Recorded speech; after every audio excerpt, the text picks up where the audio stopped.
Wir sprechen heute über Stereotypen. Hast du das schon mal gehört zum Beispiel? Latinos sind alle faul und sind alle unpünktlich. Oder Amerikaner sind konsumsüchtig und oberflächlich. Und natürlich die Deutschen sind einfach so kalt und humorlos.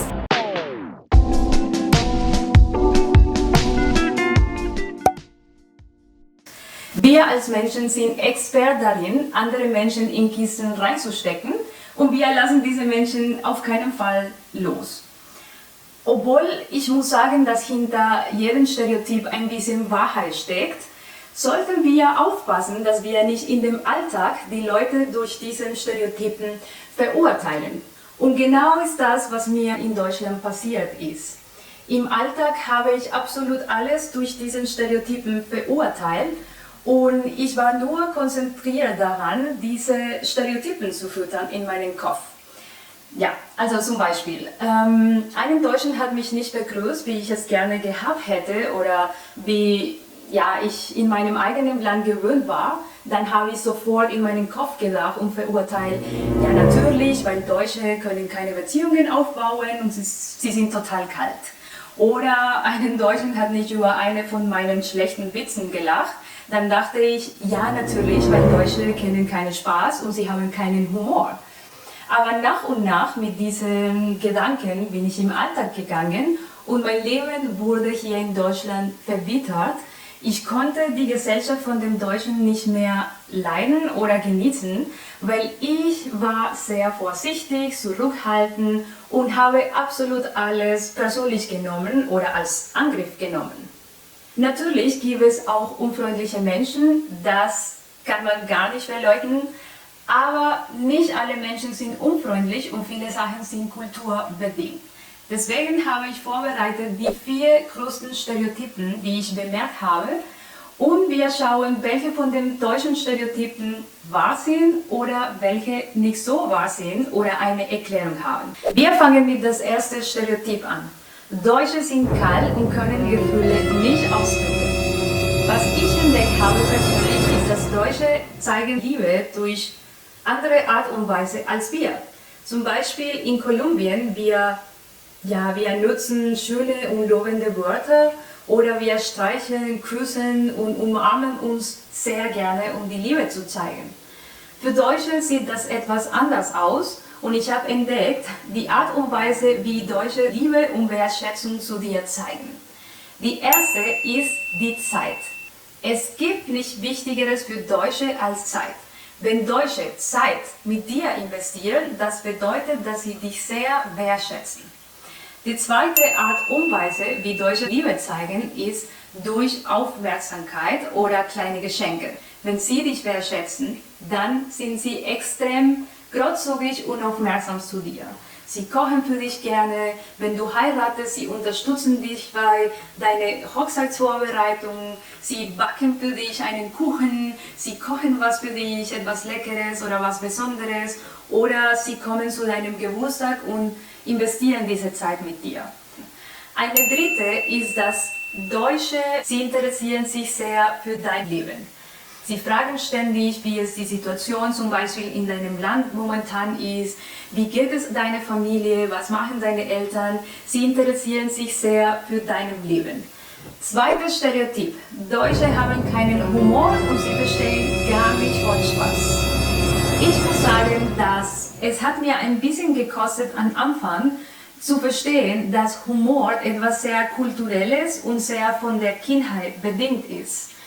Zum Beispiel, meine Schwester ist mit einem Deutschen verheiratet, und wenn sie zu mir kommt und wir zu viert am Tisch sitzen, meine Schwester und ich, wir lachen uns tot, weil wir uns total gut verstehen, aber wir haben auch ganz viele zusammen Erlebnisse, wir kommen aus dem gleichen Land, gleiche Kultur, wir verstehen alle Witze, die in Kolumbien gemacht werden.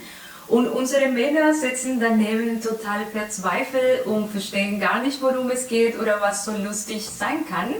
Aber ich nehme das überhaupt nicht übel, weil sie haben keinen Referenten, worüber wir uns gerade totlachen. Ich bin mir gar nicht sicher, ob zum Beispiel eine Argentinier oder eine Spanier auch unsere Witze verstehen kann. Deswegen, wenn einen Deutschen nicht über deinen Witzen lacht, nimm das nicht übel, weil Deutsche lachen über etwas ganz anderes. Das dritte Stereotyp. Deutsche sind direkt und taktlos. In der Tat sind Deutsche sehr direkte Menschen. Wenn du mit Deutschen arbeitest, sie werden dir ganz schnell sagen oder aufmerksam machen über deine Fehler oder die Verbesserungspotenzial oder was du überhaupt nicht gut hingekriegt hast. Oder auch in der Freundschaft, ich habe eine sehr gute deutsche Freundin, wirst du sehr direkt angesprochen über die Krisensituationen oder über die Probleme, die in der Beziehung gibt.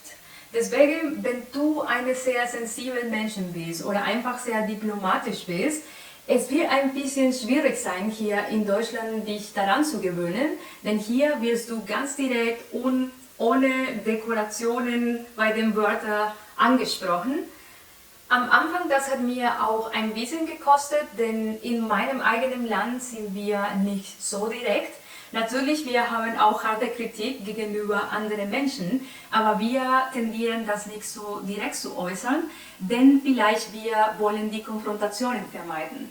Deutsche dagegen haben keine Angst vor Konfrontation oder über ein Thema zu diskutieren.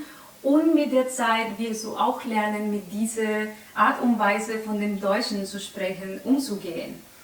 Und das vierte Stereotyp ist, dass Deutsche sind sehr kleinkariert und sehr streng. Und in der Tat sind Deutsche extrem ordentlich und sie planen absolut alles, sogar noch seine Freizeit. Am Anfang fand ich ein bisschen anstrengend, eine Verabredung mit einem Deutschen zu machen, denn es konnte bis zu 3 Monate dauern, bis ich einen Termin mit dieser Person bekommen könnte. Und ich wusste selber nicht, was ich in 3 oder 4 Monaten machen werde. Deswegen war für mich ziemlich anstrengend, eine Verabredung zu machen. Meine beste Freundin, sie ist eine Deutsche und am Anfang war ein bisschen schwierig für mich zu akzeptieren, dass sie nicht sofort Zeit für mich hatte, sondern dass ich musste wahrscheinlich 1 Monat oder 2 Monate warten, bis sie einen freien Platz für mich hatte. Und in Kolumbien oder in Lateinamerika, vielleicht in anderen Ländern, wird das ein bisschen anders gemacht. Wir sind ein bisschen spontaner und wir rufen manchmal am gleichen Tag an und fragen, ob diese Person Lust hat, ins Kino zu gehen. Deswegen, wenn du in Deutschland bist oder hier in Deutschland leben möchtest, solltest du das nicht persönlich nehmen, dass die Leute nicht sofort deine Einladungen einnehmen oder nicht sofort Zeit für dich haben, sondern dass sie schon einfach eine ganz feste Agenda haben. Und du solltest einfach diese Agenda respektieren und die Zeit ernst nehmen. Das waren die 4 größten Stereotypen, die ich über Deutschland hatte. Welche sind die Stereotypen in deinem Kopf? Schreib es in den Kommentaren und vergiss nicht zu abonnieren, damit wir alle in Verbindung bleiben und unsere Geschichte hier in Deutschland teilen. Hasta la vista, bye bye. Stereotypisiert? Keine Ahnung. Sehr stark stereotypiert. Das Wort existiert? Ich weiß es nicht.